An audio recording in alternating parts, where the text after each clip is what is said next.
Welcome to innovation classes. आज हम ये तीसरे लेक्चर में आपके लिए लेके आए हैं न्यूक्लियर स्पिन और एंगुलर मोमेंटम। ये हमारा तीसरा क्वेश्चन होगा न्यूक्लियर फिजिक्स के पेपर का और बहुत ही इंपॉर्टेंट क्वेश्चन है। तो न्यूक्लियर स्पिन और एंगुलर मोमेंटम के बारे में थोड़ा सा पढ़ लेते हैं, क्या है भाई ये न्यूक्लियर स्पिन और एंगुलर मोमेंटम। तो सबसे पहले हम बात करते हैं न्यूक्लियस की। तो न्यूक्लियस आपको पता है कि दो प्रोटॉन्स और न्यूट्रॉन्स से मिलकर बना हुआ है और जिसको हम क्या कहते हैं, न्यूक्लियॉन्स कहते हैं। तो जैसे कि इलेक्ट्रॉन्स और प्रोटॉन्स की प्रॉपर्टी होती है भाई स्पिन और ऑर्बिटल एंगुलर मोमेंटम की, इसी तरह से न्यूक्लियॉन्स की भी जो प्रॉपर्टी होती है वो स्पिन और ऑर्बिटल एंगुलर मोमेंटम की तरह ही होती है। और न्यूक्लियॉन्स हैं क्या? न्यूक्लियॉन्स प्रोटॉन्स और न्यूट्रॉन्स हैं जो कि एक न्यूक्लियस में होते हैं। ठीक है। तो अगर हम इस फिगर को कंसीडर करें और फिगर के थ्रू हम समझें तो बहुत आसान हो जाएगा इसे समझना। यहाँ पर कई सारे न्यूक्लियॉन्स हैं। ठीक, एक न्यूक्लियस के अंदर कई सारे न्यूक्लियॉन्स हैं और न्यूक्लियॉन्स क्या होते हैं? जो कि कॉम्बिनेशन ऑफ द प्रोटॉन्स और न्यूट्रॉन्स होते हैं। तो collection of smaller nuclear particles, जिनको हम न्यूक्लियॉन्स बोलते हैं, which has their own intrinsic spin momentum and orbital angular momentum।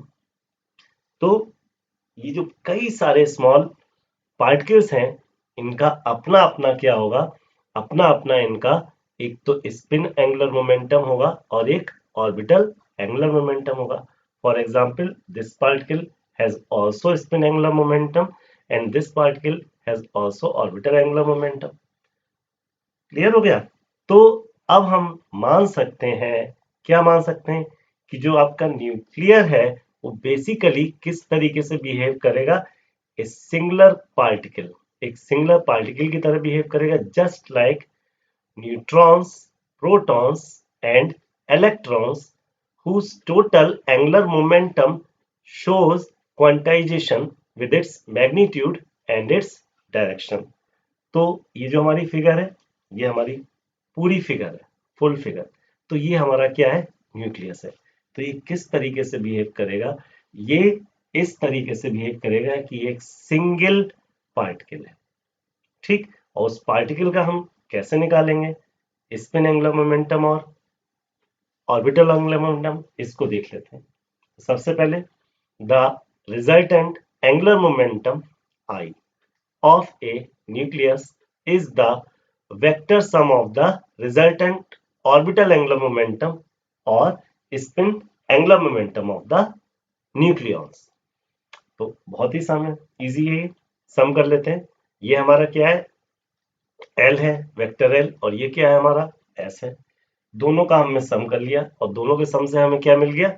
Resultant angular momentum. आई हमें बता रहा है कि रिजल्टेंट एंगुलर मोमेंटम क्या होगा। अब इस रिजल्टेंट एंगुलर मोमेंटम के बाद हम कैसे चेक करेंगे? क्योंकि यहाँ तो बहुत सारे पार्टिकल्स हैं, the resultant orbital angular momentum को हम अलग से निकाल लेंगे। रिजल्टेंट ऑर्बिटल एंगुलर मोमेंटम सारे पार्टिकल्स का जब निकालेंगे तो L1, L2, L3, L4 सब निकाल के ये इनको ऐड कर देंगे।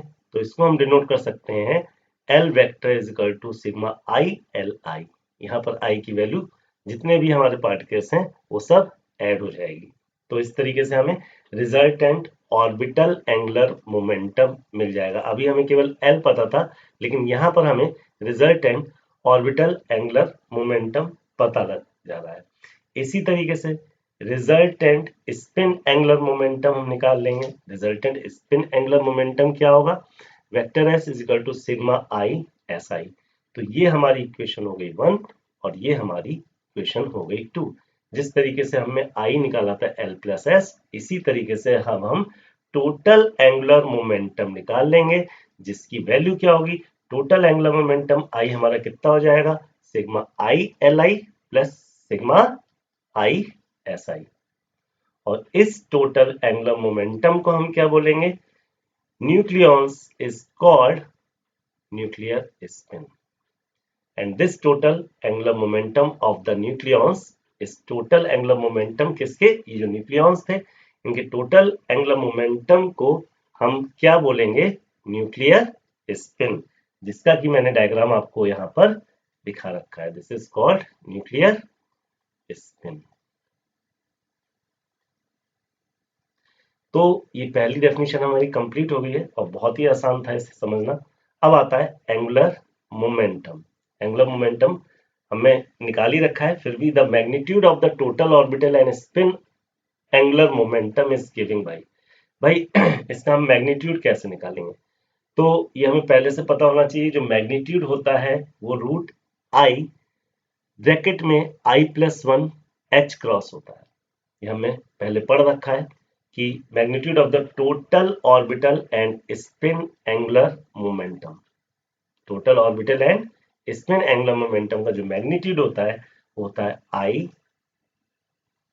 ब्रैकेट I+1 H क्रॉस पूरे का रूट। Here I क्या है? I is basically a quantum number that can takes value of 0, 1/2, 1 and 3/2। तो इसको हम न्यूक्लियर स्पिन भी बोल सकते हैं, वहां हमने निकाला भी था, I की वैल्यू निकाली थी। We can also call this is the sometime referred as nuclear spin. इसको हम न्यूक्लियर स्पिन भी बोल सकते हैं, जिसकी वैल्यू 0, 1/2, 1, 3/2 तरीके से हम ले सकते हैं। ठीक, अब आई जेड निकालते हैं। आई जेड है क्या चीज? The Z component of angular momentum. Her direction में होता है भाई। अब हम जेड डायरेक्शन में निकालेंगे। अभी आपको समझाते हैं जेड डायरेक्शन में क्यों निकालना है, क्योंकि यहां पर हमने जेड डायरेक्शन इस फिगर में ले रखी है, इसीलिए Z component of the angular momentum निकालते हैं। ये Z component of the angular momentum जो होता है वो होता है एम एच क्रॉस। ठीक, एम एच क्रॉस। यहां पर m की वैल्यू जो होगी वो आपकी कहां से होगी? -i से +i तक। तो आपको पता है, पढ़ चुके हैं हम पहले, m की वैल्यू कहां से होती है? -i से प्लस तक। अब मैक्सिमम ऑक्यूपेंसी मतलब m की मैक्सिमम वैल्यू क्या होगी? भाई m की मैक्सिमम वैल्यू होगी 2i + 1 मतलब ये आपका एक ऐड हो जाएगा, इधर एक आई और इधर एक आई, इधर 2i और इधर 2i, इधर 3i और इधर 3i, और ये आपका है 0। तो इसलिए हो गया ये m has 2i + 1 values. Maximum occupancy इसकी होगी 2i + 1। क्लियर हो गई बात? ठीक है, तो ये हमारा हुआ मैग्नीट्यूड। ठीक, आई जेड हमने निकाल लिया है। ठीक, और मैग्नीट्यूड हम इससे डिनोट करते हैं। Here I is basically the quantum number that can values of this nuclear spin, इसको बोलते हैं। अब समझते हैं इस फिगर को। यहां पर हमने जो m की वैल्यू है वो क्या ली है? -3/2, -1/2, 1/2 और 3/2।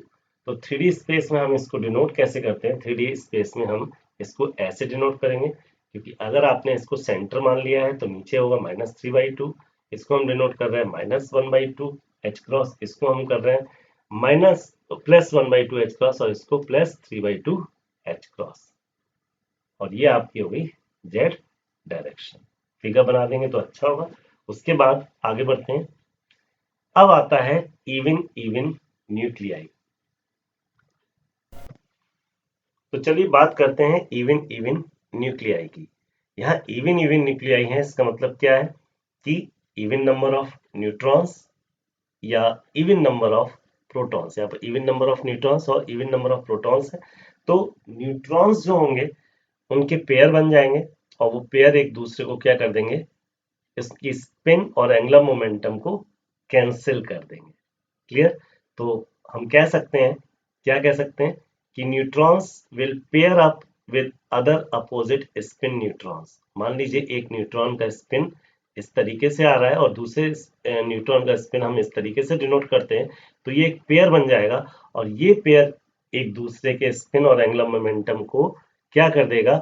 स्पिन और एंगुलर मोमेंटम को वेनिश कर देगा।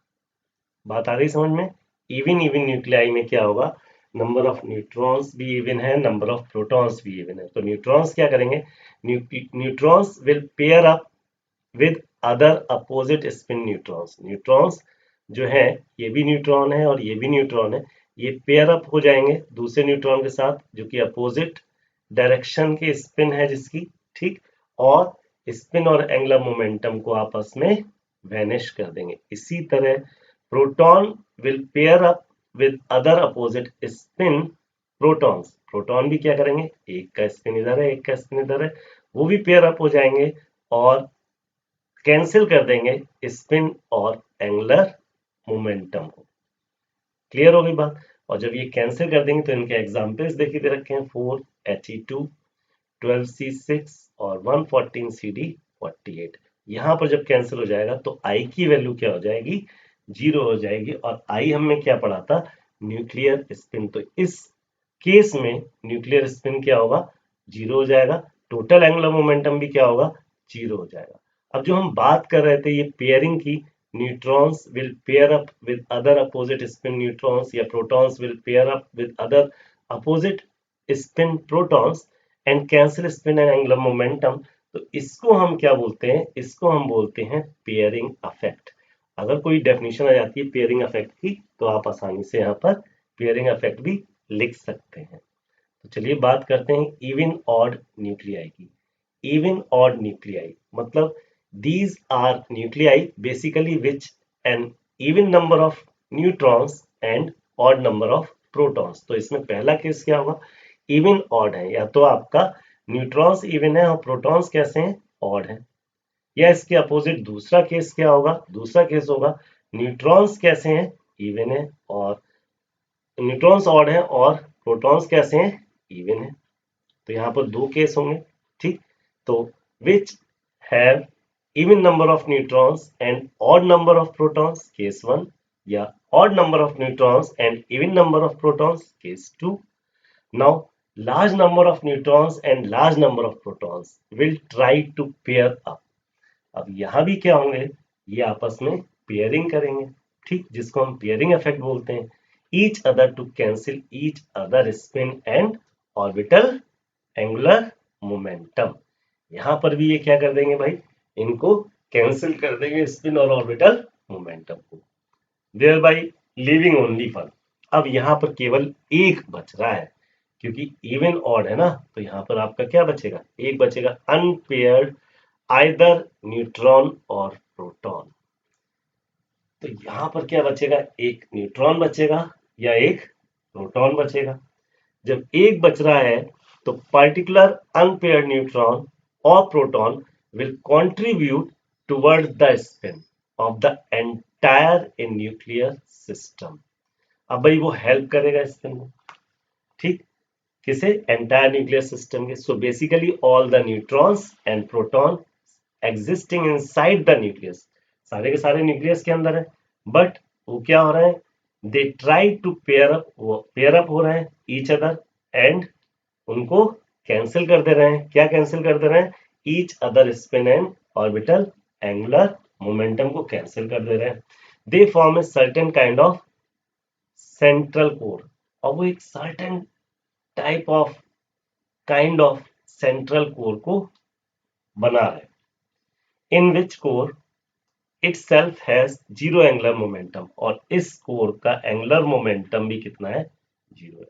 लेकिन एक अनपेयर इलेक्ट्रॉन है, एक अनपेयर न्यूट्रॉन, सॉरी, एक अनपेयर न्यूट्रॉन या प्रोटॉन है, न्यूट्रॉन और प्रोटॉन। यहाँ पर एक अनपेयर न्यूट्रॉन प्रोटॉन है जो इसके अंदर है, न्यूक्लियस के अंदर है, बट आउटसाइड कोर कॉन्ट्रीब्यूट्स में वो करता क्या है, spin angular momentum of the nucleus, उसको स्पिन प्रोवाइड करता है।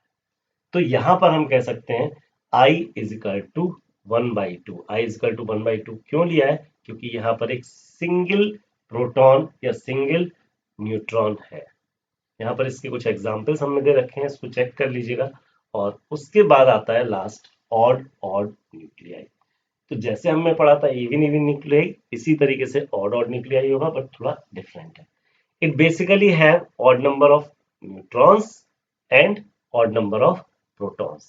तो odd number of neutrons और odd number of protons मतलब 5 neutrons और 5 protons। तो देख लेते हैं इसमें क्या होता है। In this case, we have a large number of neutrons and protons again pairing up and cancel each other's spin and orbital angular momentum. But there is one unpaired neutron or proton present in this case। which contributes towards the overall spin of the entire nucleus. In this case अब आपकी pairing होगी, जब pairing हो जाएगी तो आपका एक बच जाएगा। इसमें जो है आपको जो एक आपका अनपेयर न्यूट्रॉन बचेगा या अनपेयर प्रोटॉन बचेगा, अनपेयर न्यूट्रॉन और proton present in this case which contributes towards the overall spin off the entire nucleus, जो कंट्रीब्यूट करेगा न्यूक्लियस की ओवरऑल स्पिन में। तब आई की वैल्यू क्या हो जाएगी? 1 हो जाएगी। क्लियर हो गई बात? तो ये था हमारा थर्ड क्वेश्चन, अब बहुत ही इंपॉर्टेंट क्वेश्चन था। इसके बाद हम आते हैं न्यूक्लियर पैरिटी पे। ये इसका बी पार्ट है, दोनों क्वेश्चन कभी कभी एक साथ पूछ लिए जाते हैं। तो न्यूक्लियर पैरिटी आखिर होती क्या है? इट इज इंपॉर्टेंट पैरामीटर, ये बहुत ही इंपॉर्टेंट पैरामीटर है जो कि बताता है हमें, क्या बताता है भाई? Definite property of nuclear energy state, कि भाई न्यूक्लियर एनर्जी स्टेट की प्रॉपर्टी क्या है, या दूसरी तरीके से दूसरी डेफिनेशन हम इसकी क्या बता सकते हैं? Each nuclear state possesses parity, हर न्यूक्लियर स्टेट की पैरिटी होती है, चाहे उसकी कोई सी स्टेट हो, हर न्यूक्लियर स्टेट पजेस पैरिटी। तो ये क्या पैरामीटर, कैसा पैरामीटर है भाई? It is important parameter which specify the definite property of, जो कि एक डेफिनेट प्रॉपर्टी हमें बताता है किसकी? न्यूक्लियर एनर्जी स्टेट की। अभी देखते हैं क्या डेफिनेट प्रॉपर्टी है। In simple words, parity is the reflection of coordinates about the origin. भाई पैरिटी एक रिफ्लेक्शन है, या अगर आपको डेफिनेशन करनी है याद तो यही डेफिनेशन याद करके वहां लिखेंगे। In simple words, parity is the reflection, parity क्या? एक रिफ्लेक्शन है, पैरिटी को आप रिफ्लेक्शन से याद करिए। Parity is the reflection of coordinates, ठीक, अबाउट द ओरिजिन। भाई coordinate about the origin, origin के अलोंग जो कोऑर्डिनेट्स हैं एक्स वाई जेड, तो पैरिटी उसका एक रिफ्लेक्शन है। अब ये एक्स वाई जेड है, अगर हम इसको निगेटिव ले लें कहीं x minus y minus z, then this is the reflection of the coordinates about origin. बात क्लियर हो गई? अभी और अच्छा समझ में आ जाएगा। तो parity explain the type of stationary wave function. Parity हमें क्या एक्सप्लेन करता है? Type of stationary wave function symmetric है या एसिमेट्रिक है। यहां पर पैरिटी हमें क्या एक्सप्लेन कर रहा है कि जो हमारा वेव फंक्शन है, कैसा वेव फंक्शन है? स्टेशनरी वेव फंक्शन, वो सिमेट्रिक है या एसिमेट्रिक है। अब भाई स्टेशनरी वेव फंक्शन है क्या चीज, ये होता क्या है? ठीक, अभी समझते हैं इसको। तो यहां पर हम बहुत अच्छा, मैंने आपको समझा रहा हूं कि जब दो प्रोग्रेसिव वेव्स ट्रेवलिंग करती हैं अपोजिट डायरेक्शन में, तो आप ध्यान से देखेंगे तो यहां पर दो प्रोग्रेसिव वेव हैं। एक जो है वो है ग्रीन कलर की, और जो ग्रीन कलर की वेव है वो लेफ्ट की तरफ मूव कर रही है, और जो रेड कलर की वेव है वो राइट की तरफ मूव कर रही है। जरा ध्यान से देखिए, ग्रीन वाली आपको लेफ्ट की तरफ मूव करती हुई दिखेगी और रेड वाली आपको राइट की तरफ मूव करती हुई दिखेगी। ये दोनों जो वेव्स हैं ये प्रोग्रेसिव वेव है, और इन प्रोग्रेसिव वेव की वजह से एक नई जो demonstrate the stationary wave is form by the two progressive wave moving in opposite direction. जब ये दो प्रोग्रेसिव वेव अपोजिट डायरेक्शन में जाती हैं तो एक नई वेव फॉर्म्ड होती है जिसको हम बोलते हैं स्टेशनरी वेव, और वो कलर आपको दिख रहा होगा कौन सा? ब्लू कलर से। अब देखिए आप, ब्लू कलर से आपको यहाँ पर बिल्कुल एग्जैक्टली स्टेशनरी वेव दिख रही है। स्टेशनरी वेव इसको कहते हैं। बात क्लियर हो गई? This is called stationary wave. अब ये आपकी स्टेशनरी वेव तो बन गई, लेकिन ये स्टेशनरी वेव सिमेट्रिक है या एसिमेट्रिक है, ये कैसे पता लगे? तो यहाँ ऊपर वाले में जब आप फिगर में देखेंगे तो ये जो आपकी वेव थी, जब आप यहाँ से चेक करेंगे सेंटर से, तो इसमें डिस्टेंस जो है वो अलग अलग आएगा, रिलेटिव डिस्टेंस इसमें अलग अलग आएगा। लेकिन यहाँ पर जब आप सिमेट्रिक में चेक करेंगे तो डिस्टेंस दोनों तरफ इक्वल आएगा, यहाँ पर रिलेटिव डिस्टेंस आपका सही होगा। तो this is symmetric and this is asymmetric. Clear होगा? सिमेट्रिक वेव आप देखिए एक सिमेट्री में है, जबकि एसिमेट्रिक वेव सिमेट्री में नहीं है। समझ में आ गया होगा बिल्कुल। तो पैरिटी करती क्या है? पैरिटी एक्सप्लेन करती है type of stationary wave function को, कि वो सिमेट्रिक है या वो एसिमेट्रिक है। पैरिटी एक्सप्लेन करती है कि भाई हमारी वेव फंक्शन जो है वो कैसा है, स्टेशनरी वेव फंक्शन सिमेट्रिक है या एसिमेट्रिक है। द न्यूक्लियस वेव फंक्शन, अब ये जो न्यूक्लियस वेव फंक्शन होता है ये है क्या चीज? वेव फंक्शन है ना, क्या चीज है? Describe the quantum state of the nucleus. ये किसको डिस्क्राइब करता है? भाई न्यूक्लियस को डिस्क्राइब करता है, प्रोटॉन्स और न्यूट्रॉन्स को डिस्क्राइब करता है न्यूक्लियस के अंदर। और मैथमेटिकल फंक्शन इसका क्या बताता है? हमें स्पिन के बारे में बताता है, इसके क्वांटम प्रॉपर्टीज बताता है किसी भी पार्टिकल्स की, ठीक, प्रोटॉन्स की और न्यूट्रॉन्स की।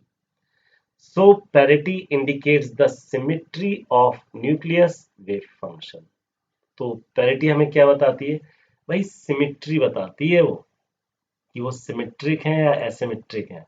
जो हमारा स्टेशनरी वेव फंक्शन है वो सिमेट्रिक है या एसिमेट्रिक है, पैरिटी हमें ये बताती है। Parity indicates the symmetry of the nucleus wave function.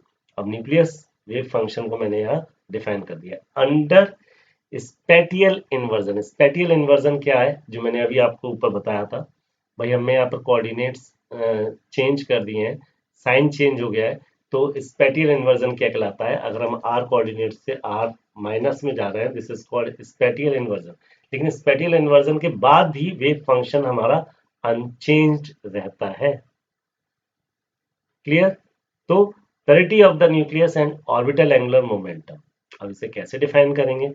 भाई एक्स वाई जेड अगर हमारे कोऑर्डिनेट्स हैं और उसको हम चेंज कर दिया minus x minus y minus z में, तो पैरिटी होगी हमारी -1 की पावर एल। पैरिटी हमारी कितनी होगी? -1 की पावर एल।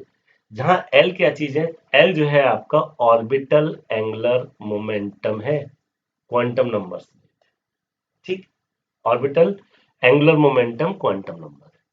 और आपको पता है कि एल की वैल्यू क्या होती है? एल की वैल्यू 0 से लेके 1 2 3 4 5 आगे तक होगी। जहां पर 0 किससे डिनोट होता है? एस से, 1 पी से, 2 डी से, 3 एफ से। अब इवन पैरिटी कब होगी? जब एल की वैल्यू 0 2 और 4 होगी, या हम कह लें कि इन सब का सम कितना होगा? इवन होगा। तो पैरिटी कैसी होगी? इवन होगी। इन सब का सम ऑड होगा, तो पैरिटी कैसी होगी? ऑड होगी, मतलब माइनस में होगी। इवन पैरिटी पॉजिटिव होगी। Here L is this and A system of particles, एक भाई system particles which have even parity, मान लीजिए किसी की इवन पैरिटी है, और वो कब होगी?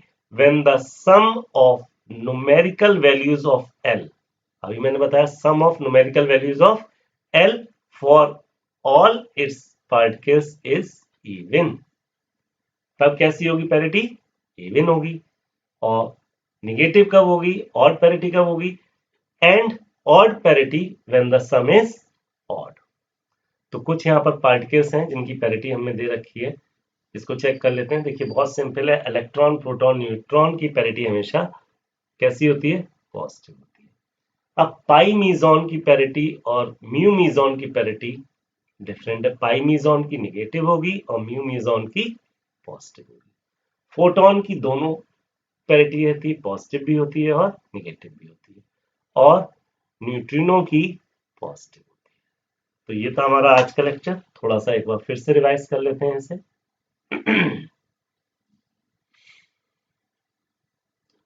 बहुत ही सिंपल था हमारा। न्यूक्लियर स्पिन क्या होता है? तो न्यूक्लियर स्पिन मतलब स्पिन कर रहा है और उसके अंदर कुछ न्यूक्लियॉन्स हैं, और वो न्यूक्लियॉन्स प्रोटॉन्स और न्यूट्रॉन्स हैं, और वो बिहेव न्यूक्लियॉन्स किसकी तरह करते हैं? बिल्कुल इलेक्ट्रॉन प्रोटॉन्स की तरह करते हैं, जिसका स्पिन और ऑर्बिटल एंगुलर मोमेंटम होता है।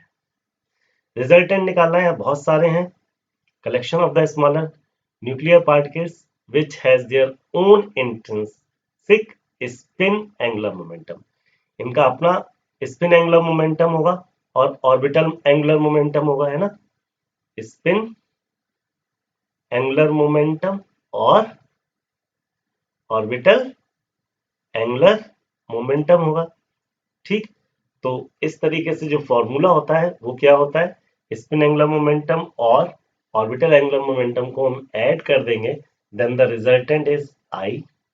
ठीक, आई क्या है, angular momentum of the nucleus, ये हमारा न्यूक्लियस का एंगुलर मोमेंटम है। तो हम स्पिन को और ऑर्बिटल एंगुलर मोमेंटम को ऐड कर देंगे। अब यहाँ पर तो बहुत सारे हमारे क्या है, न्यूक्लियर पार्टिकल्स हैं, तो हम क्या ले लेंगे, समेशन ले लेंगे।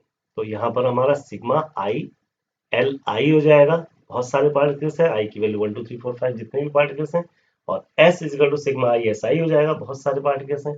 इन दोनों का फिर हम सम कर देंगे, इक्वेशन 1 एंड 2 का हम सम कर देंगे from equation 1 and 2। Total angular momentum हमारा आई आ जाएगा क्या, sigma i l I plus sigma i s आई। और यही total angular momentum of the nucleons, हमने न्यूक्लियॉन्स का ही तो निकाला, इतने सारे न्यूक्लियॉन्स हैं, इन्हीं का निकाला है। क्या कहलाएगा, न्यूक्लियर स्पिन कहलाएगा। बहुत सरल, कुछ था ही नहीं इसमें, याद रहना चाहिए। अब एंगुलर मोमेंटम देख लेते हैं। अब ये जो न्यूक्लियर है बेसिकली बिहेव कैसे करेगा, सिंगुलर पार्टिकल की तरह करेगा। जैसे हमने ये पूरा यहाँ पर बहुत सारे दिखाए, लेकिन यहाँ पर हमने एक सिंगुलर पार्टिकल बना दिया है।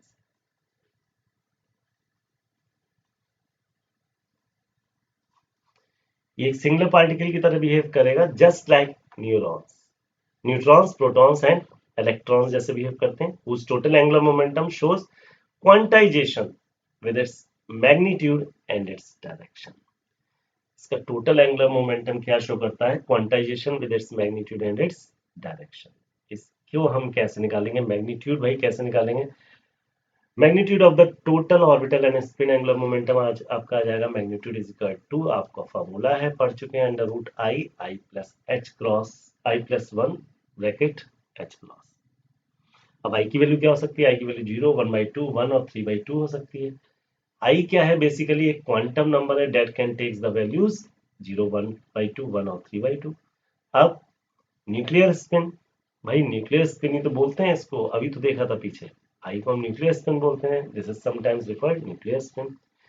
अब आई का जेड कंपोनेंट निकालेंगे जो कि हमारा होता है एम एच क्रॉस।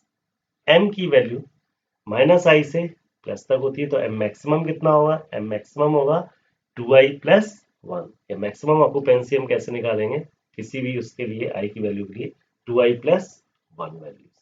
ठीक, अब यहाँ पर एक फिगर हमने और बना दी थी, शो किया है जेड डायरेक्शन में, भाई ये आई जेड कैसे निकलेगा क्या है। तो यहाँ पर हमने एम की वैल्यू -3/2 -1/2 1/2 और 3/2 को दिखाया। उसके बाद even even nuclei, even even nuclei मतलब इवन नंबर ऑफ क्या है, न्यूट्रॉन्स, और इवन नंबर ऑफ क्या है, प्रोटॉन्स, दोनों ही इवन नंबर है। तो यहाँ पर क्या होगा भाई, even number of neutrons even number of protons, मान लीजिए 10 न्यूट्रॉन्स और 10 प्रोटॉन्स, तो क्या करेंगे, 10 न्यूट्रॉन्स आपस में क्या बना लेंगे, पेयर बना लेंगे। भाई 2 से जब डिवाइड करेंगे ऐसे तो कितने हो गए, 5 पेयर बन गए। 5 पेयर बन जाएंगे तो आराम से ये एक दूसरे के स्पिन और एंगुलर मोमेंटम को कैंसिल कर देंगे। इसी तरीके से प्रोटॉन के भी 2 से डिवाइड करेंगे, 5 पेयर बन जाएंगे और ये 0 कर देंगे। तो यहाँ पर हमारा आई की वैल्यू 0 आएगी और न्यूक्लियर स्पिन क्या हो गई, 0 हो गई, टोटल एंगुलर मोमेंटम 0 हो गया। और ये जो अफेक्ट होता है पेयरिंग वाला, ये क्या कहलाता है, पेयरिंग इफेक्ट कहलाता है। इसी तरीके से even odd nuclei, even odd nuclei मतलब कुछ न्यूक्लियाई जो है 10 है और दूसरा ऑड है 11 है। तो अगर ये 11 है और ये 10 है तो एक तो बचेगा ना हमारे पास, जब 2 से डिवाइड करेंगे किसी में से, या तो इसमें से बच रहा है या इसमें से बच रहा है। तो जब यहाँ पर दो केस होंगे, even number of neutrons and odd number of protons, या odd number of neutrons even number of protons. ठीक है, इन दो केसेस में एक जो बच रहा है, each other and each other spin orbital, ही हो गया अनपेयर्ड आइदर न्यूट्रॉन और प्रोटॉन। एक भाई अनपेयर्ड तो हो ही रहा है, हमारे पास बच रहा है, वो क्या होगा, वो हमारा कंट्रीब्यूट करेगा स्पिन में, किसकी, न्यूक्लियर सिस्टम की।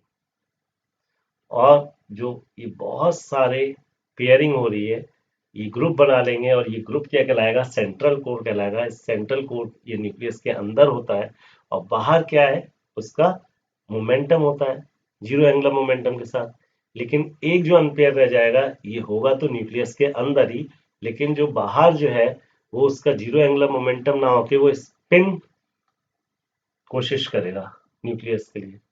यहाँ पर इसके एग्जाम्पल हो गए, और आई की वैल्यू होगी इसके लिए 1/2, क्योंकि एक है, एक न्यूट्रॉन है या एक प्रोटॉन है, तो 1/2 हो गई।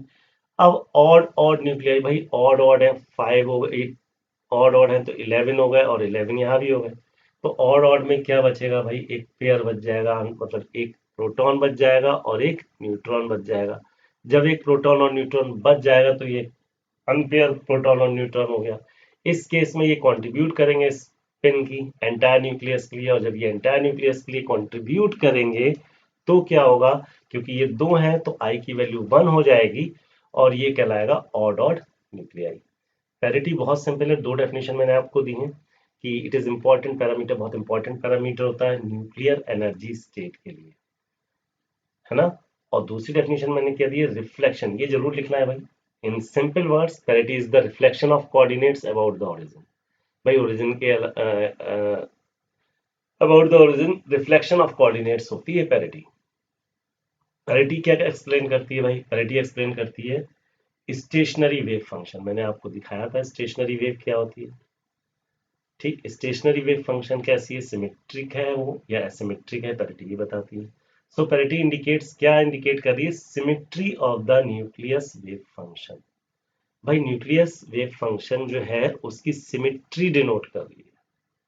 न्यूक्लियस वेव फंक्शन क्या होता है, न्यूक्लियस वेव फंक्शन क्या होता है, वो एक क्वांटम स्टेट है, describe the quantum state of the nucleus, protons और न्यूट्रॉन्स को बताता है कि वो न्यूक्लियस के अंदर उसकी क्वांटम स्टेट क्या है, या ये मैथमेटिकल फंक्शन में बताता है कि वो स्पिन और क्वांटम प्रॉपर्टीज उसकी क्या है। Under spatial inversion, spatial inversion मतलब जब आप साइन चेंज करते हैं तो वेव फंक्शन रिमेन्स अनचेंज रहता है। Now come on to the, इसकी वैल्यू क्या है, -1 की पावर l, ध्यान रखिएगा।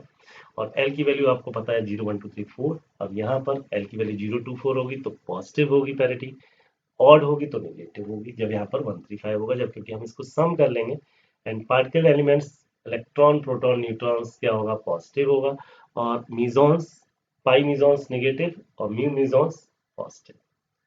तो ये था हमारा आज का lecture. Thank you very much.